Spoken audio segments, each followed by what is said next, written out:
As the trade war with America simmers, we're getting a new look today at how Canadians feel about building more pipelines to get our oil to new markets.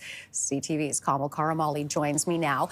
Hi, Kamil. Good to see you. So how are people feeling about pipelines, specifically when it comes to Quebecers? Yeah, this new Nanos polling comes just as more politicians and businesses are calling for more interprovincial trade and cooperation amid this U.S. tariff war. And now we're finding out through Nanos polling that 3 in 4 Canadians actually support an oil and gas pipeline that would go from Alberta to Eastern Canada, even if there were environmental and Indigenous land claim concerns about the route. So take a look at these numbers on your screen here.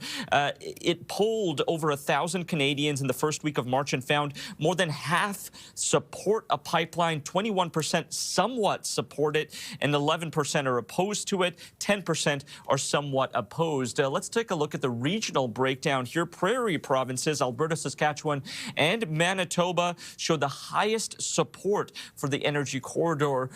If you look at your screen here, you can see the breakdown with 85% in the prairies on the right of your screen here in favor of a pipeline. What's probably most interesting is closer to the left of your screen, Quebec at 60% showing support for the idea of a pipeline. We know that the Bloc Québécois and Quebec have taken a firm stance against oil pipelines running through their province in recent years, with Yves-Francois Blanchet saying he was, quote, fiercely opposed to any new pipeline projects. But it looks like, Renee, the idea and the thoughts on the ground might be shifting in favor of pipelines. Right. Now, this polling also looked at how Canadians feel about the prospect of sharing a currency with Americans. Yeah, a currency and an economic union similar to an European Union. That's what the question was posed by Nanos polling, saying that, look, would you like to create an economic union with the U.S. where you share the U.S. dollar? In the European Union, there's free trade and free movement by people among countries, with